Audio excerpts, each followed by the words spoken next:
senang sekali berjumpa dengan saudara. Saya percaya saya berjumpa dengan orang-orang yang diurapi Tuhan hari ini. Aminnya yang paling keras. Lihat kiri kananmu saudaraku dari jauh. Sekalipun pakai masker, senyumnya nggak kelihatan. Tapi berkatnya dilemparkan ke kiri dan ke kanan. Amin. Sekali lagi teman-teman yang paling meriah buat Yesus. Silakan duduk jemaat Tuhan. Bagaimana kabar saudara hari ini? Luar biasa. Saudaraku, hari ini saya masuk pada bagian yang terakhir dari seri firman Tuhan di bulan Maret ini. And I'm gonna talk about conquering your fear. Menaklukkan ketakutan. Sepanjang bulan Maret ini saudaraku, kita masuk di dalam seri firman Tuhan perjanjian damai. Tapi tahukah saudara, untuk damai itu bisa tinggal di dalam hati saudara, saudara harus menaklukkan ketakutan.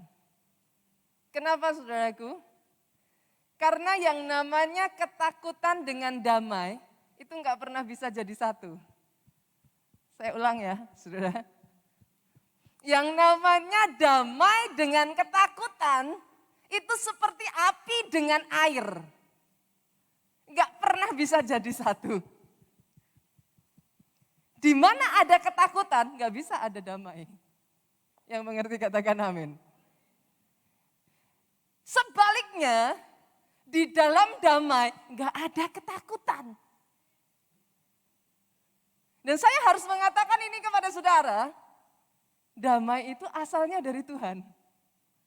Simple ya, saudaraku. Ketakutan sebaliknya. Hari ini, saya ingin mengajak saudara untuk memahami satu hal yang terlihat sepele, terlihat simple. Tapi karena ada banyak orang tidak menyadari kebenaran ini, kau cenderung membiarkan dan menganggap itu sesuatu yang wajar. Tahukah saudara bahwa ketakutan bukan hanya sekedar perasaan biasa? I have to say this, karena kebenaran ini memerdekakan saya. Ketakutan itu spirit. Pastor jangan ngeroh. Saya bisa ngerti saudara. Kalau saya mengatakan ketakutan itu roh. Kan orang Kristen terkenal begitu ya saudara. Semuanya itu roh gitu kan. Diusirin satu-satu gitu kan. I can understand. But bukan saya yang ngomong. Buka Alkitab saudara. 2 Timotius pasalnya yang pertama. Ayatnya yang ke-7. Kita lihat. Bukan saya yang ngomong saudaraku. Sebab Allah memberikan kepada kita bukan roh ketakutan, melainkan roh yang membangkitkan kekuatan kasih dan ketertiban. Saya sudah cek dalam terjemahan aslinya. Dan di sana dikatakan the spirit of fear. Jadi enggak salah saudara terjemahan bahasa Indonesianya. Unless you realize this, sebelum saudara menyadari bahwa ketakutan itu spirit. Dia bukan hanya sekedar feeling. It is spirit. Dan by the way, Alkitab saudara dengan jelas mengatakan, Tuhanmu ngomong. Alkitab mengatakan, Tuhan Allah memberikan kepada kita bukan roh ketakutan. Oh, saya nggak mendengar kata amin dari tempat ini. Terjemahan gampangnya gini, saudaraku. Tuhanmu ngomong gini, aku nggak pernah ngasih kamu roh ketakutan.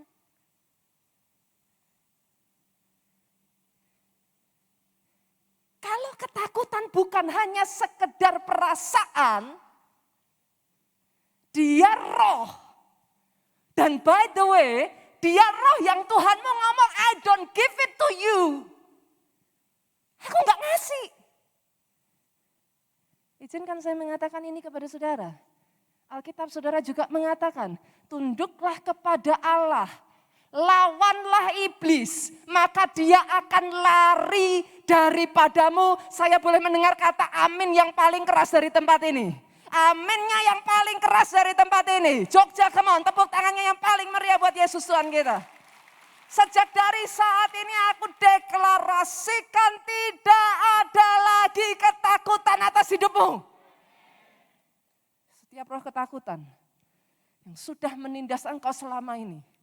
Roh ketakutan yang membuat engkau tidak bisa bergerak. Roh ketakutan yang sudah mengungkung dan mengurung engkau selama ini. Yang membuat saudara tidak bisa berkreasi. Yang membuat saudara seolah-olah terpenjara. Di dalam nama Yesus hari ini saya perkatakan, since it is not from him. Dia bukan dari Tuhan. Kau harus mengerti kebenaran ini. Aku tidak memberikan kepadamu roh ketakutan. Why do you accept it? Kenapa diterima? Dia tidak memberikan itu kepada saudara. Hari ini saya perkatakan, break free. Lepas dari ketakutanmu di dalam nama Yesus. Jadi saudara, saya percaya siang hari ini adalah satu momen kebebasan. Engkau tidak lagi dipenjarakan. Engkau bebas berkarya. Engkau bisa maju kembali. Engkau bisa berjuang kembali. Engkau punya kekuatan baru kembali. Ini yang terjadi dalam kehidupan Daud. Kalau boleh saya katakan ya saudara, Daud itu bagi saya ya, dia punya banyak kelemahan saudaraku. Tapi Daud ini salah satu teladan. Teladan yang luar biasa dari seorang yang mengalahkan ketakutannya. Bagaimana tidak saudara? Dalam hidup Daud, berkali-kali Daud itu mengalami masalah-masalah, ancaman-ancaman besar. Yang no doubt, itu membuka celah yang begitu besar saudaraku. Ketakutan itu menyelinap masuk dalam hatinya. Tapi apa yang membuat Daud ini bisa mengalahkan ketakutan itu? Hari ini saya akan mengajak saudara belajar dari Daud. Saudara. Masih ingat saudara? Bagaimana Daud berhadapan dengan Goliat? Oh, itu gak main-main loh saudara. Siapa Goliat? Dia mesin perang. Tingginya 3 meter. Pastor 3 meter seberapa? 3 meter itu kurang lebih saudaraku, setinggi rata-rata rumah pada umumnya saudara. Standar sampai plafon saudara itu rata-rata 3 meter. Dan by the way saudaraku, ini mesin perang yang dikatakan sejak lahir sudah dilatih saudara. Dia bukan hanya mesin perang, dia lahir dari bersaudara raksasa saudaraku. Dan saya ingin katakan ini kepada saudara, nenek moyangmu adalah giant slayer. Bagi saudara yang hari ini mau kabur dari masalah saudara, saya harus mengingatkan ini kepada saudara. Nenek moyangmu adalah giant slayer. Mereka penakluk raksasa besar. Dan darah yang sama mengalir di tubuh saudara. Goliat bukan mainan, saudara. Masih ingat, saudaraku, pada saat bagaimana Daud harus menghadapi Saul, itu di depan mata dilempar tombak, loh, saudara. Kalau saudara lihat film-filmnya, cerita-cerita ketika Daud dilempar tombak, itu meleset, saudara. Maafkan saya kalau saya mengatakan ini, ada sebagian dari saudara yang mungkin pernah mengalami satu momen di mana saudara berhadapan dengan senjata tajam. Itu traumatis, loh, saudara. Enggak seperti sesederhana yang saudara pikirkan. Daud pada saat itu masih remaja loh saudara. Anak remaja berdiri di hadapan, duduk di depan raja besar, dilempar tombak. Saudara gimana rasanya? Pada saat Daud harus lari dari Saul saudara. Kalau saudara masih ingat, saudara baca Alkitab saudara. Saul membunuh 85 imam. Satu demi satu dibunuh. Karena melindungi Daud. Itu rasanya Daud gimana saudaraku? Seperti apa ketakutannya Daud? Itu masih kejadian di awal. Saya ajak saudara membaca satu kejadian di mana Daud ada di momen yang begitu genting dalam kehidupannya. Buka Mazmur pasalnya yang ketiga, saudara. Mazmur pasalnya yang ketiga, kita lihat ayatnya yang pertama sampai ayatnya yang ketujuh. Ini momen yang sangat genting sekali dalam kehidupan Daud. Mazmur Daud ketika ia lari dari Absalom anaknya. Kalau yang saya ceritakan tadi, saudaraku, itu sebelum Daud jadi raja. Ini waktu Daud sudah jadi raja, dia dikudeta anaknya sendiri. Saudara yang cukup teliti, mungkin saudara bertanya kepada saya, Pastor, kok cerita Daud dikudeta ada di Mazmur 3? Kok enggak di belakang? By the way, saudara yang cukup teliti, Mazmur tidak ditulis berdasar urutan waktu, saudara. Saudara harus tahu itu. Jadi itu kompilasi nyanyian-nyanyian Daud, dia tidak ditulis berdasarkan urutan sejarah waktu. Saya bacakan ayatnya yang pertama ya, sampai ayatnya yang ketiga. Ayat kedua, saudara. Ya Tuhan, betapa banyaknya lawanku. Banyak orang yang bangkit menyerang aku. Banyak orang yang berkata tentang aku, baginya tidak ada pertolongan daripada Allah. Saya harus garis bawahi ya saudara, ini Daud enggak baper saudara. Kalau orang zaman sekarang, baru 1-2 orang ngomong tentang saudara, saudara ngomong semua orang mengatakan tentang aku. No, kisah ini Daud enggak sedang baper. Pasukan Daud berbalik melawan Daud. Salah satu penasehat yang sangat diandalkan Daud, kakek dari Batsheba, saudara. Yang Alkitab mengatakan nasihatnya setara dengan nasihat dewa. Berbalik melawan Daud.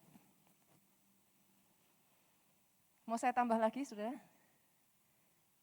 Absalom sudah berhasil mengambil hati rakyat. Rakyat berbalik melawan Daud. Jadi ayat 2 dan ayat 3 tadi, itu bukan baper. Itu realita kehidupan Daud saat itu. Tapi saudara mau lihat ayat yang keempat sampai ayat berikutnya saudaraku.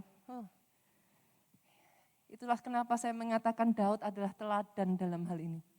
Saya salut dengan satu orang ini saudaraku. Di kondisinya yang seperti itu saudaraku. Ayat keempat saya bacakan. Tetapi engkau Tuhan adalah perisai yang melindungi aku. Engkau kemuliaanku dan yang mengangkat kepalaku. Ayat 5, dengan nyaring aku berseru kepada Tuhan. Ini kalau bisa ngomong ya saudaraku, Daud itu kalau dibahasakan sekarang tuh Daud itu ngomongnya sudah gini. Tuhan.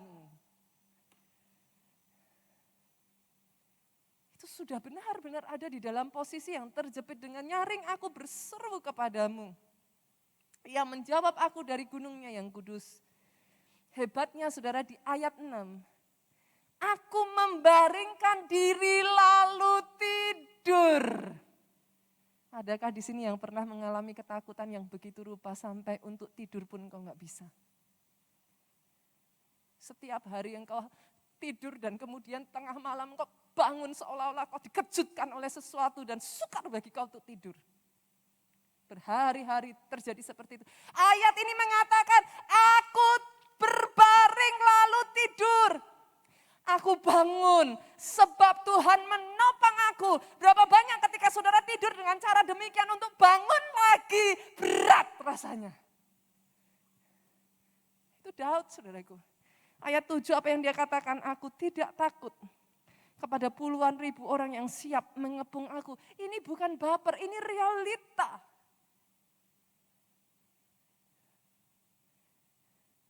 Dengar ini saudaraku. Di tengah ketakutannya, Daud menguasai hatinya. Saya berdoa engkau yang saat ini ada di dalam masalah yang mengancam engkau. Engkau yang saat ini ada di dalam problem yang membuat engkau begitu ketakutan. Kekuatan baru yang dari Tuhan saat ini mengalir atas hidupmu. Engkau dimampukan mengalahkan ketakutanmu.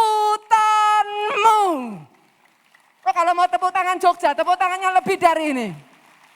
Kalau mau tepuk tangan buat Tuhan yang dahsyat, jauh lebih dahsyat daripada ini. Pertanyaannya sekarang saudara, bagaimana bisa mengalahkan ketakutannya? Kok bisa? Apa sih rahasianya Daud? Sampai segitu loh saudara. Itu satu bangsa ibaratnya saudara, Daud mengalami kejadian ini bukan sekali dalam hidupnya. Satu Daud, Saul mengerahkan pasukan yang begitu banyak untuk ngejar Daud. Masih ingat sebelum Daud jadi raja? Sekarang sama. Satu Daud, anaknya, Absalom, ini anak kesayangan. Ini anak calon pewaris tahta, saudara. Oh, jangankan saudara bicara soal sakit hati, itu perasaan udah numpuk. Enggak karuan, saudara. Tapi apa yang membuat Daud bisa mengalahkan itu semua? Saya ajak ya saudara, kita lihat ini rahasia yang dimiliki Daud sampai menjadi seorang Daud. Mazmur pasal ke-56. Buka saudara. Ayatnya yang pertama sampai ayatnya yang kelima. Saya ajak saudara untuk jeli ya, membaca Alkitab ya. Jeli ya. Jangan, masih ingat enggak saudara? Saya pernah menceritakan kalau membaca Alkitab harus jadi seperti apa saudara? Ada yang masih ingat? Pak Polo masih ingat. Ketika kita membaca Alkitab, jadilah seperti sapi.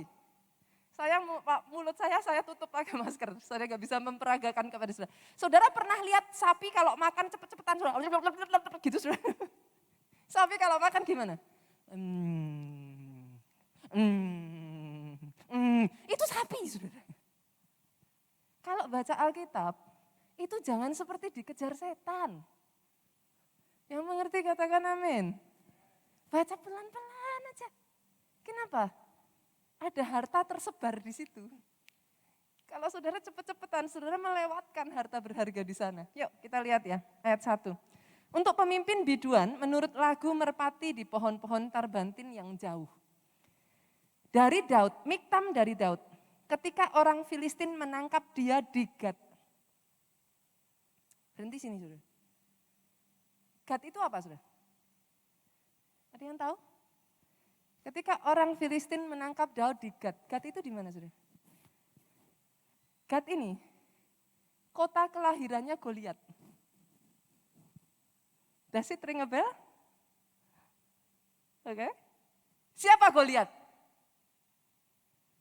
Pahlawan kebanggaan kota Gat yang dibunuh Daud. Now, it rings a bell? Saudara bisa mengerti keadaan situasinya?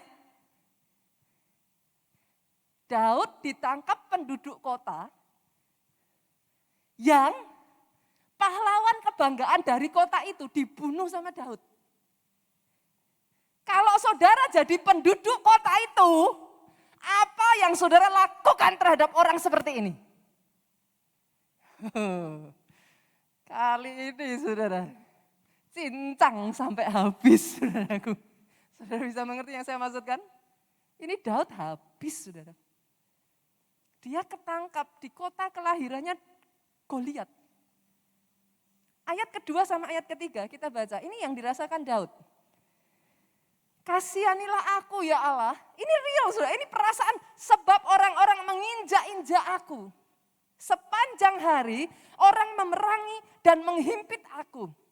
Seteru-seteruku menginjak-injak aku sepanjang hari. Bahkan banyak orang memerangi aku dengan sombong. Ini yang dirasakan Daud. Bahasa sederhananya habis kali ini. Ada di antara saudara yang ini yang saudara rasakan? Kalau saudara mau tahu rahasia Daud, ada di ayat yang keempat. Baca ayat ini berkali-kali, maka saudara akan mengerti bagaimana seorang Daud mengalahkan ketakutannya. Ayat 4 saya bacakan bagi saudara. Waktu aku takut. Daud takut gak saudara? Takut. Waktu aku takut.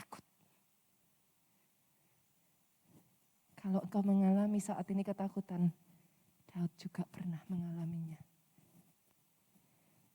Tapi dia berkata, waktu aku takut, aku ini percaya kepadamu.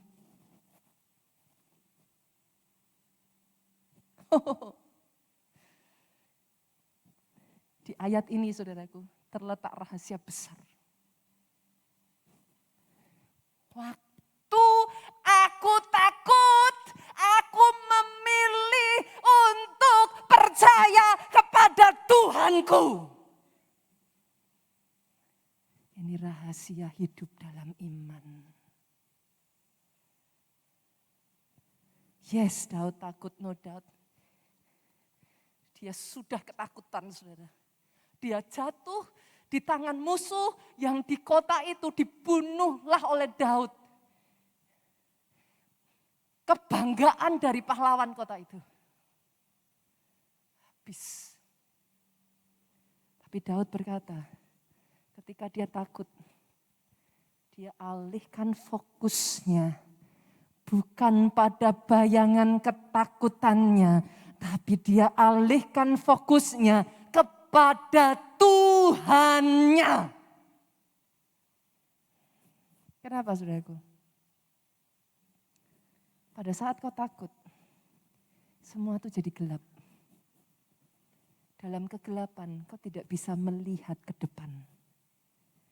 Dalam kegelapan engkau tidak bisa melihat jalan keluar. Dalam kegelapan, pernah enggak saudara? Saudara coba tengah malam, lihat bayang-bayang daun bergerak, saudara pikir monster. Saudara mengerti yang saya katakan? Anak kecil tengah malam tiduran di ranjang, lihat di kolong ranjangnya ada spider merangkak, saudara bayangannya, apa yang dia katakan? Monster of big feet, katanya saudaraku. Saudara bisa mengerti maksud saya? Apa yang membuat Daud bisa mengalahkan ketakutannya? Waktu aku takut, aku ini percaya padamu. Saya berdoa rema ini dibukakan atas hidup saudara. Daud memilih mengalihkan pandangannya, fokus kepada Tuhannya. Inilah yang saya katakan sebagai iman, saudara. Masalahnya banyak orang hari-hari ini kalah dengan ketakutannya. Kenapa, saudara? Berapa banyak, saudara, yang hari-hari ini saya lihat ditelan ketakutannya, habis. Enggak punya kekuatan bahkan untuk fight. Kenapa, saudara? Lemah imanmu. Kecil imanmu. Habis imanmu. Kenapa? Lemah rohmu. Justru ini waktunya saya harus katakan kepada saudara, di tengah kondisi seperti sekarang, ini waktu yang tepat, engkau butuh Tuhan. Seriously. Saya bukan menyuruh saudara untuk datang ibadah onsite, tapi saya harus katakan ini, saya pribadi mengalami, saudara. Kita semua mengalami 3 bulan pertama pandemi, kita enggak bisa, gereja enggak bisa dibuka. Bukan sudah buka, tapi pilihan untuk kita bisa hadir atau enggak. No, gereja tidak bisa dibuka 3 bulan pertama. Saudaraku, saya harus mengatakan ini kepada saudara. Kita butuh ibadah. Bukan ibadah ritual hanya seminggu sekali ke gereja ya saudaraku, no. Tapi ibadah yang didasari dari hati ini, itu besar manfaatnya. Kita butuh ibadah. Kenapa? Karena saat rohmu lemah, yang mengambil alih dirimu, jiwamu. Apa itu jiwa? Perasaan. Apa itu jiwa? Pikiran. Apa itu jiwa? Kehendak. Tidak heran banyak orang Kristen hari ini, saudaraku, karena rohnya lemah, jiwanya mengambil alih, hidupnya diombang-ambingkan. Hari ini perasaan baik, semangat, tapi besok semangatnya hilang, perasaannya down. Saya panggil setiap orang Kristen di tempat ini, bangkit rohmu.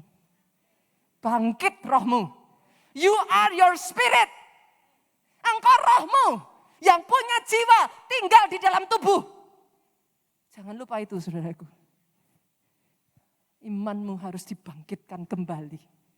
Imanmu harus dibangkitkan. Hanya iman yang bisa memampukan engkau mengalahkan ketakutan. Kenapa saudara? Ibrani 11 ayat 1, apa itu iman? Iman dasar dari apa yang tidak kita lihat, bukti. Iman dasar dari apa yang kita percaya dan bukti dari apa yang tidak kita lihat. Belum kita lihat. Iman yang adalah bukti itu memampukan saudara untuk percaya sekalipun belum melihat jalan keluar. Saudara mengerti yang saya maksudkan? Iman yang adalah bukti itu satu-satunya yang memampukan engkau sekalipun belum melihat, tapi percaya.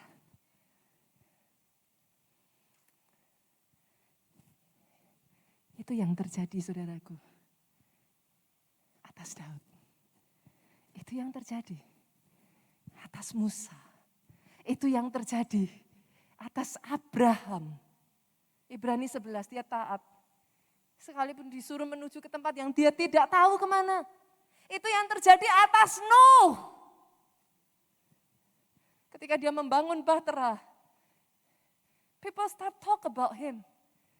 Mereka mulai membincangkan Nuh. Nuh is going kuku.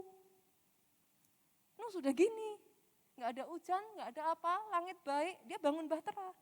Gini. Tapi iman. Tahukah saudara Yesaya 26 ayat 3 mengatakan apa? Yang hatinya teguh, ku jagai karena ia percaya kepadaku. Boleh dikeluarkan multimedia, boleh bantu saya cari. Yesaya 26 ayatnya yang ketiga. Yang hatinya teguh, ku jagai dengan damai sejahtera. Karena dia percaya kepadaku. Hari ini saya berdoa, ada orang-orang yang berani memilih untuk percaya. Ada orang-orang yang berani memilih sekalipun belum melihat, tetapi aku ini percaya kepadamu. Dan karenanya penjagaan damai sejahtera Allah ada atas hidup saudara. Oh aminnya boleh yang paling keras saudaraku, tepuk tangannya yang paling meriah buat Yesus Tuhan kita. Saya lanjutkan saudaraku. Pastor, justru ketika ada di dalam keadaan seperti ini, ya kalau saudara percaya terus terjadi. Lah kalau percaya terus nothing happen, gimana Pastor? Pernah kepikir seperti itu saudaraku? Boleh saya share sedikit saudara di masa-masa pandemi ini? Saya adalah orang yang paling gak suka, ada dua hal yang saya gak suka saudaraku. Uncertainty, ketidakpastian. Dan saya tidak suka ketika saya tidak in control over something. Berapa banyak yang tahu saudara di masa pandemi ini uncertainty. Saya tipe orang yang terbiasa planning saudara. Dalam kehidupan saya hal kecil itu saya tulis satu persatu dan saya rencanakan. Saya mau pergi ke satu tempat, pasti saya udah punya itinerary-nya. Bahkan sekalipun saya tidak memakai travel pun saudaraku, saya akan bikin itinerary saya sendiri. Saya orang yang seperti itu. Tapi di tengah semua masa pandemi ini, berapa banyak yang saudara setuju dengan saya, apa yang bisa saudara pastikan? Tidak ada yang bisa kita pastikan. Tidak ada yang certain. Disinilah saya belajar yang namanya trust and obey. Dua kata yang simple, kelihatannya simple, tapi susah.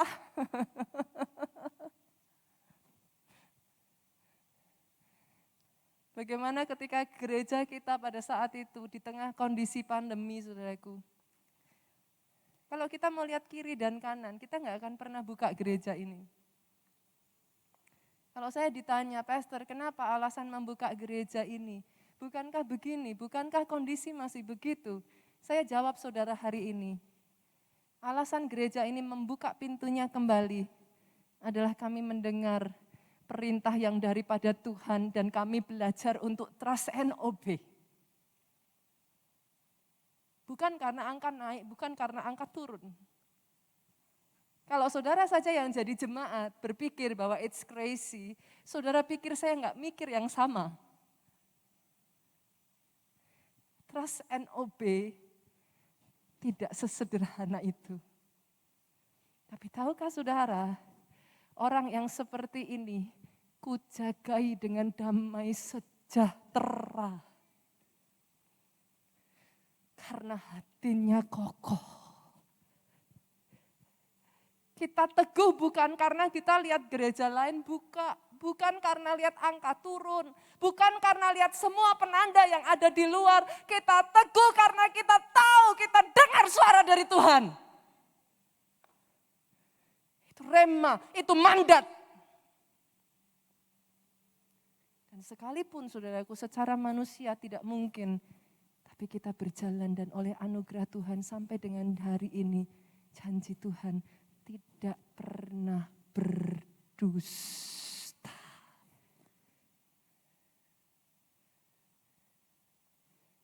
Ya segampang itu saudaraku. Doa saya ya, hari ini ada orang-orang di tempat ini, saya perkatakan saudaraku, yang rohmu dibangkitkan kembali. Engkau tidak lupa dengan siapa dirimu. You are the descendant of giant slayer. Engkau keturunan dari penakluk raksasa. Jangan pernah lupa DNA-mu. Engkau keturunan dari Allah yang maha tinggi. Jangan merendahkan dirimu sendiri dengan turun ke bagian yang paling bawah. Engkau beroperasi bukan dengan tubuh, bukan dengan perasaan, bukan dengan pikiran. Engkau beroperasi dengan rohmu. Dan yang kedua saudaraku, bagaimana Daud menaklukkan ketakutannya. Dia tidak mengobarkan ketakutannya. Tapi bagaimana Daud mengalahkan ketakutannya? Dia mengucapkan perkataan iman. Dia mendeklarasikan dan itu membunuh ketakutannya. Ada di sini yang mendeklarasikan ketakutannya? Justru mengobarkan ketakutannya. Pastor, dengan cara apa saya mengobarkan ketakutan saya? Dengan cara memperkatakannya. Semakin kau pertakutkan, jangan-jangan, nanti gini, jangan-jangan. Kalau saudara bertanya kepada saya, Bunita, apakah tidak pernah? Oh, saya pernah, saudara. Saya punya trauma yang harus saya hadapi bertahun-tahun, saudara, sampai saya berkemenangan. Dan saya tahu rasanya. Saya pernah menceritakan ini. Saya pernah mengalami satu kejadian ketika saya naik pesawat, saudaraku, dan pesawat itu hampir jatuh. Sejak saat itu, saudara, setiap kali saya naik pesawat, saudara, saya tidak tahu, awalnya saya tidak tahu bahwa itu trauma. Awalnya saya pikir wajar ya, tapi itu jadi nggak wajar, saudara. Sebelum saya naik pesawat, saudaraku, saya akan muntah-muntah. Bahkan sebelum saya berangkat ke bandara, sampai di bandara saya muntah-muntah. Begitu ketakutan. Pulang dari bandara, saya sampai mendarat di lokasi, saya masuk lagi ke kamar mandi, saya akan muntah-muntah. Sepanjang di pesawat, saya nggak akan pernah bisa tidur. Saya akan terus memantau, saudaraku. Saya harus establish rasa nyaman saya di pesawat itu. Kalau tidak, saudaraku, saya itu bisa sampai di titik yang sampai kayak sesak nafas, saudara, di dalam pesawat. And I have to conquer my fear. Kebenaran ini membantu saya conquer my fear. Bagi sebagian orang yang tidak pernah mengalami, hal itu terasa seolah-olah nggak ada artinya, saudara. Saya nggak tahu dengan saudara, I have my fear and I'm being open to you. Saya tidak menyembunyikan itu. You don't need to see me as something to hide, as someone to hide, saudaraku. Sesuatu yang seorang yang terlalu ini gitu, saudara. I'm still human and the same thing like you. Tapi saya menolak untuk menyerah. Hanya itu saja. I refuse Setiap kali saya pergi ke bandara itu terjadi. Dan bayangkan saudaraku, setiap minggu saya harus naik pesawat. Seminggu saya bisa 1-2 kali naik pesawat. Tapi saya menolak untuk menyerah. Saya terus berkatakan itu. Di dalam semua waktu-waktu saya bergumul dengan ketakutan saya, ayat ini mendampingi saya. Hari ini kalau ada di antara saudara, saya tidak tahu apa ketakutanmu, apa masalahmu. Tapi saya ingin mengatakan, saya sama dengan saudara, tapi saya punya Tuhan yang besar. Saya menolak untuk mendeklarasikan ketakutan saya. Saya deklarasikan sama seperti Daud. Waktu aku takut, aku ini percaya kepadamu. Mazmur 56 ayat 4, saudara. Saudara bisa melihat bagaimana ketakutannya Daud. Tapi saya ajak saudara melihat di ayatnya yang kelima. Saya bacakan bagi saudara. Kepada Allah yang firman-Nya aku puji, kepada Allah aku percaya, aku tidak takut. Saya berdoa hari ini ada orang-orang yang berani mengatakan itu, aku tidak takut. Apakah yang dapat dilakukan manusia terhadap aku? Yang mengerti aminnya yang paling keras. Saya berdoa hari ini saudaraku adalah momen kebangkitan saudara. Bukan satu kebetulan, bulan April nanti saudara. Besok minggu kita merayakan Paskah di hari Jumat. Jumat Agung dan di hari Minggunya kita merayakan Paskah. Tahukah saudara, Tuhanmu adalah contoh seorang pahlawan yang menaklukkan ketakutannya. Apakah Tuhanmu tidak takut? Dia takut, saudara. Kalau saudara baca Yesus menjelang, dia mengerti dia akan ditangkap. Alkitab mencatat keringat itu mengalir tetesan darah. Apakah Yesus mengatakan itu kepada murid-muridnya? Apakah lantas Yesus berkata kepada muridnya, aku ketakutan, sebentar lagi aku akan ditangkap. Apakah itu yang Yesus katakan kepada murid-muridnya? No! Apa yang dia katakan, saudara, tidak sanggupkah kau berjaga-jaga barang 1 jam saja? Dia masuk di dalam doa. Di dalam ketakutannya, saudaraku, Yesusmu tidak mendeklarasikan ketakutannya. Di dalam ketakutannya, Yesusmu menahan itu. Dia hanya menyerukan kepada Bapaknya. Doa saya, saudaraku, di tengah ketakutanmu, don't run, jangan lari, come on. Saya tidak berjumpa dengan seorang pengecut di tempat ini, katakan amin. Anak-anak Tuhan bukan pengecut. Engkau diciptakan untuk mengalahkan masalah. Engkau tidak akan disebut lebih dari pemenang kalau tidak ada masalah. Engkau disebut lebih dari pemenang karena bukan sekali kau menang. Bukan 2 kali kau menang, bukan 3 kali kau menang, bukan 4 kali kau menang. Kali ini pun engkau akan menang. Di momen Paskah ini saudaraku, di momen Jumat Agung ini, saya tantang saudara bangkit kembali rohmu. Engkau yang sudah lama tidak beribadah, teman-teman, saya ingin katakan ini kepada saudara, come back. Ibadah, kau butuh beribadah, kau butuh Tuhan. Bulan April nanti saudaraku, ini kesempatan yang sangat luar biasa sekali.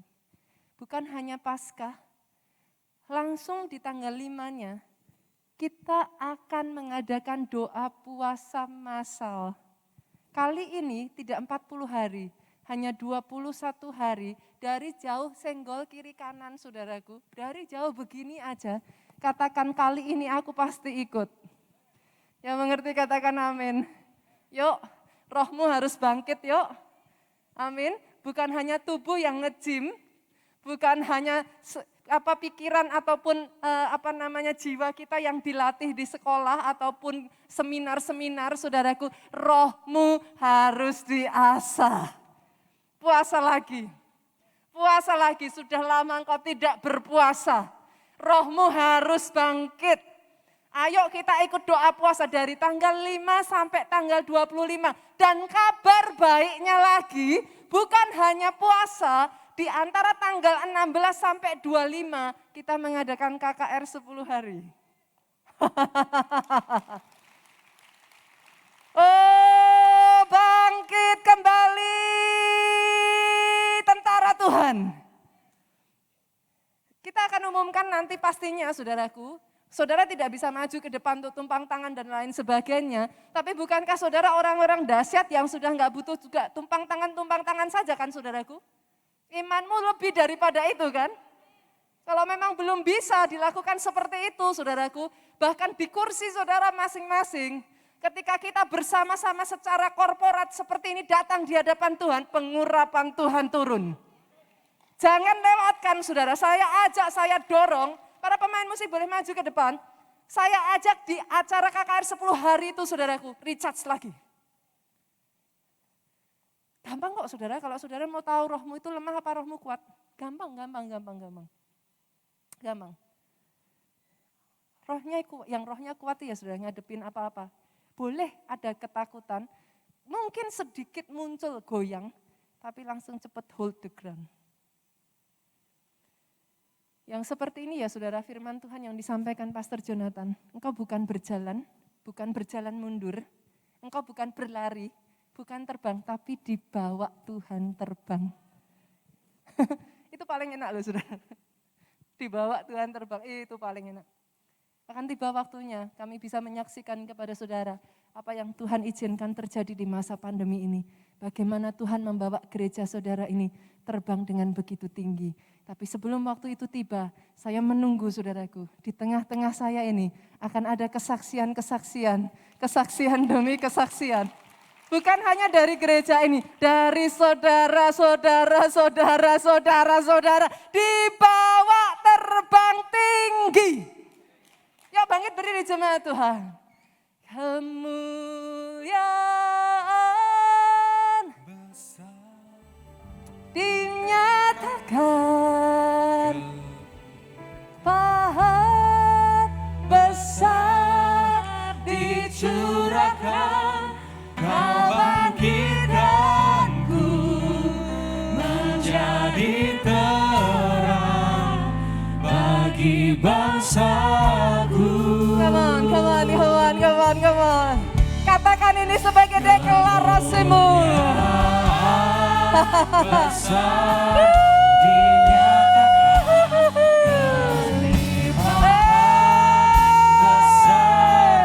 dicurahkan, kau bangkitkanku menjadi terang bagi segala bangsa. Yang jemaat saja yuk katakan, yang paling kecil, yang paling kecil Tuhan jadikan kaum yang besar.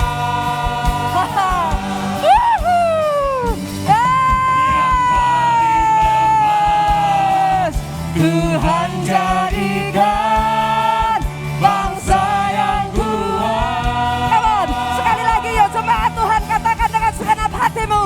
Yang paling kecil Tuhan jadikan kaum yang besar. Terjadi Tuhan, terjadi. Yang paling lemah Tuhan jadikan bangsa yang kuat. Kemuliaan besar dinyatakan, kemewahan besar dicurahkan, kau bangkitkanku menjadi terang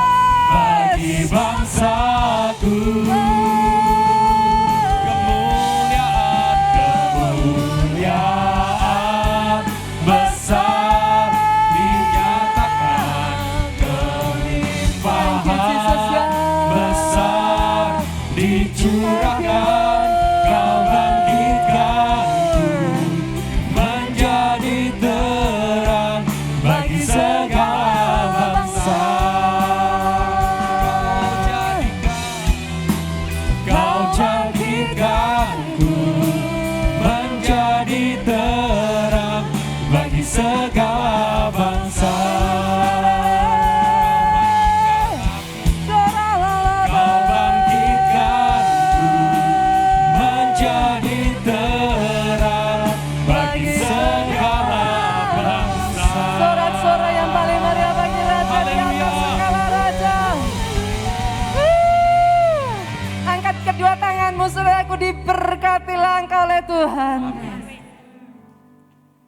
Diberkati engkau dengan damai, sejahtera yang melampaui akal pikiran. Shalom be upon your family. Diberkati apa yang dikerjakan tanganmu, saudaraku. Yes, Lord. Bisnismu, pekerjaanmu, Yes. studimu, dibuat Tuhan berhasil. Amin. Amin.